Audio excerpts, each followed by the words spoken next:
Have you ever wondered what the final words of guidance from the Prophet Muhammad, peace be upon him, were to the world? Imagine a message so powerful it was meant to guide all of humanity across every generation and every corner of the globe. This message, the farewell sermon, isn't just a speech, it's a divine legacy left for you and me to live by. In this video, we are not only going to share the words of sermon but also delve into deeper meaning and how they still resonate with us today.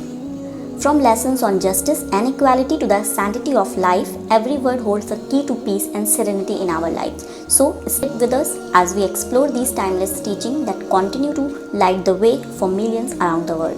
Assalamu alaikum everyone.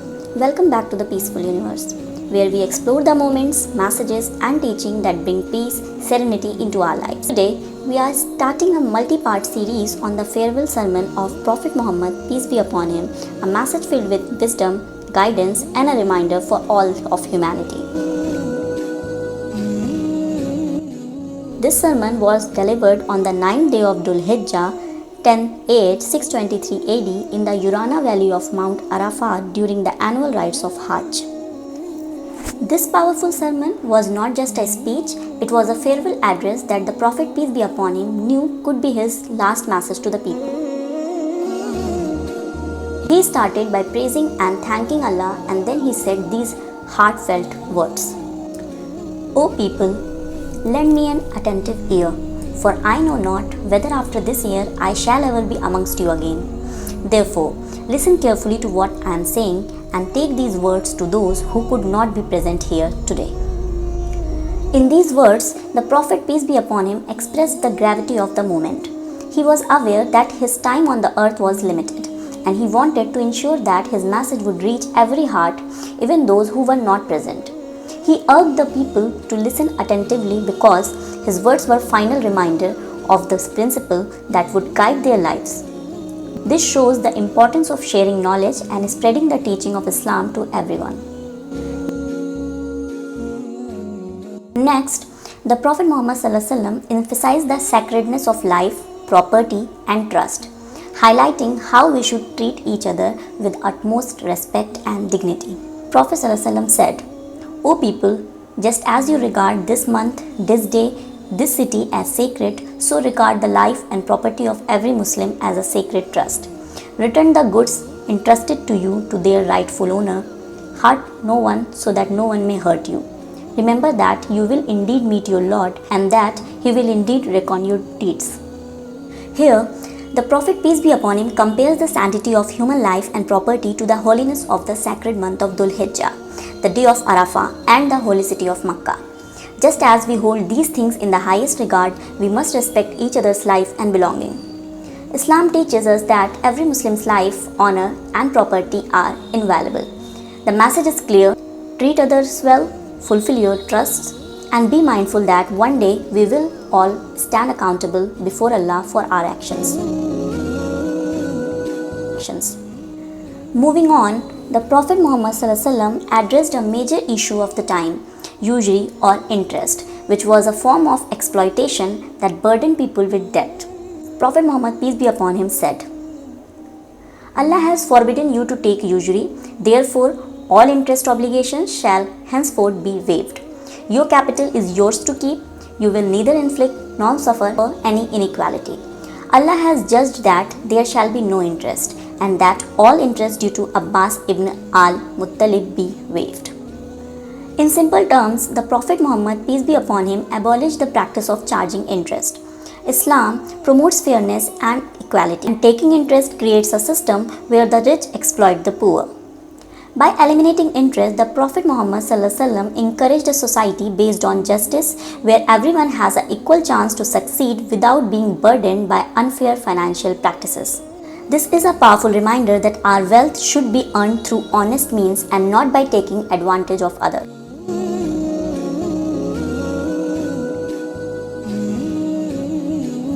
After addressing the major issue of his time, that is interest, Prophet Muhammad, peace be upon him, made an important declaration regarding justice and accountability. Prophet Muhammad, peace be upon him, said, Every right arising out of homicide in pre-Islamic days is henceforth waived, and the first such thing that I waive is that arising from the murder of Rabia ibn al-Harithiyah. This statement signifies that all grievances from the time before Islam are forgiven. The Prophet Muhammad, peace be upon him, emphasized a fresh start, promoting peace and reconciliation. By waiving these rights, he encouraged a society free from revenge and filled with mercy. This act of forgiveness teaches us that it's essential to let go of past grievances to foster unity and harmony in our communities. Then the Prophet Muhammad, peace be upon him, addressed the manipulation of sacred months for personal gain, reminding people to respect the time ordained by Allah. Prophet Muhammad said, "O men, the unbeliever indulge in tampering with the calendar in order to make permissible that which Allah forbade, and to prohibit what Allah has made permissible.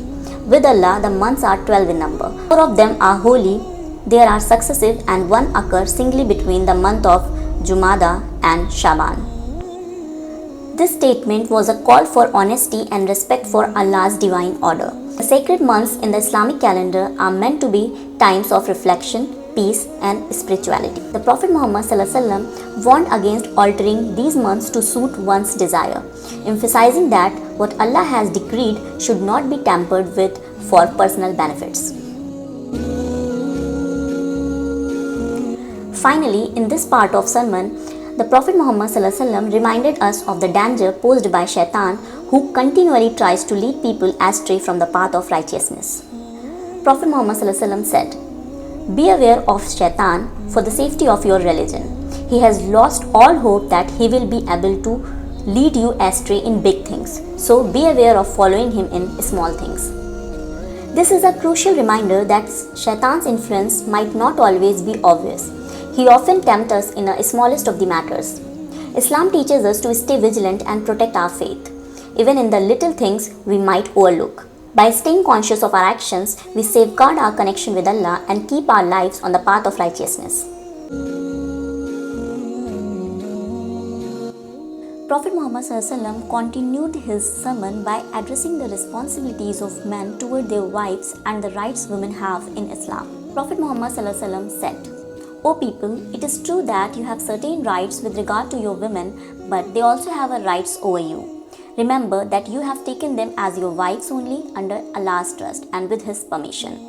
If they abide by your right, then to them belong the right to be fed and clothed in kindness. Do treat your women well and be kind to them, for they are your partners and committed helpers. And it is your right that they do not make friends with anyone of whom you do not approve, as well as never to be unchaste." Here, the Prophet Muhammad highlights the balance of rights and responsibility in marriages. They are: men are the maintainers and protector of women, but they must treat them with love, kindness, and respect. Women are partners and helpers, not subordinates. Just as men have expectations from their wives, wives also have their due rights. Islam granted unprecedented rights to women at the time when they were oppressed in many societies. The Prophet Muhammad ensured their dignity, security, and honor.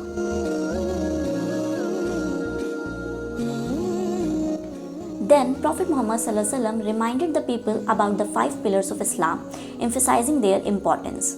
Prophet Muhammad said, "O people, listen to me in earnest.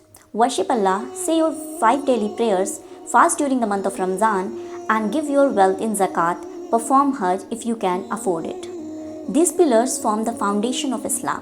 They are not mere rituals but acts of devotion that bring a Muslim closer to Allah. The Prophet Muhammad reaffirmed their significance so that people would never neglect them. One of the most revolutionary statements in human history was made in this sermon. The Prophet Muhammad declared, "All mankind is from Adam and Eve. An Arab has no superiority over non-Arab. Nor does a non-Arab have superiority over an Arab.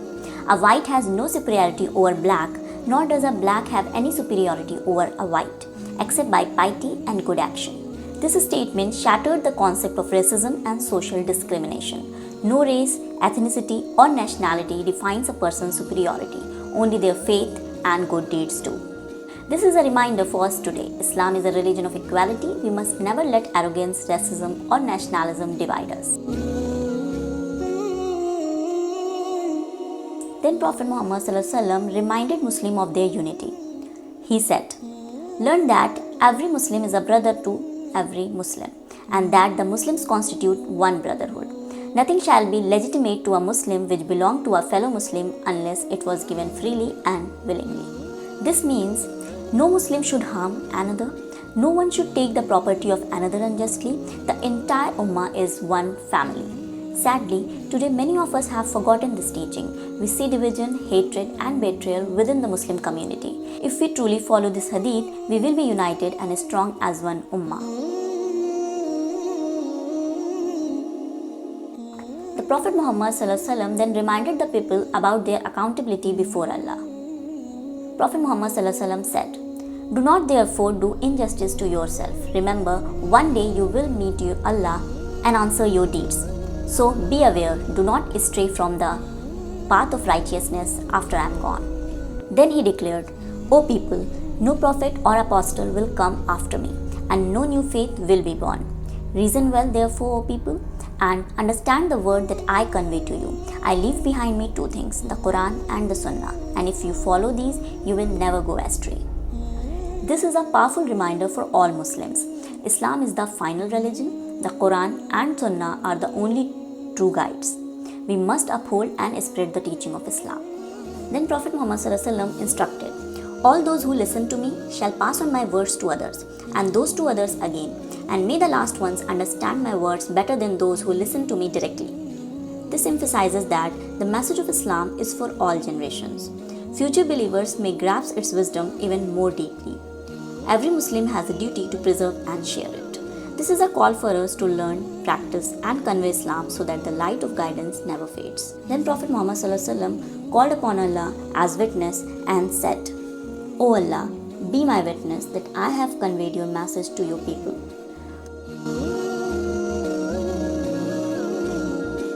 After delivering this sermon, Prophet Muhammad ﷺ recited the last revelation of Quran. "This day the disbeliever despair of prevailing against your religion. So fear them not, but fear me. This day have I perfected for you your religion and fulfilled my favor unto you. And it had been my good pleasure to choose Islam for you as your religion." This ayah marked the completion of Islam. From that moment, no new laws were needed. Islam has been perfected and the Prophet Muhammad ﷺ had fulfilled his mission. As the sermon concluded, the Prophet Muhammad ﷺ asked, "O people, have I faithfully delivered unto you my message?" A powerful murmur of assent, "O Allah, yes," arose from the thousands of pilgrims, and the vibrant word, "Allahumma Naam," rolled like thunder throughout the valley. The Prophet Muhammad ﷺ raised his blessed forefinger and said, "O Allah, bear witness that I have conveyed your message to your people." This moment was filled with emotion and significance. The entire gathering, over 100,000 people, bore witness that the final messenger of Allah had fulfilled his duty. Dear brothers and sisters, this sermon is not just history, it is a living guidance for us today. So, treat women with kindness, follow the pillars of Islam with sincerity, abandon racism and recognize the equality of all humans, strengthen Muslim unity, hold firm to the Quran and Sunnah. May Allah help us to follow these teachings and live by the guidance of beloved Prophet Muhammad ﷺ. Ya Allah, grant us the ability to follow your book and the Sunnah of your Prophet. Make us among those who uphold justice, kindness, and righteousness. Ameen.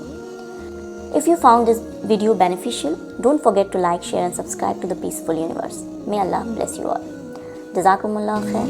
Assalamu alaikum wa rahmatullahi wa barakatuh.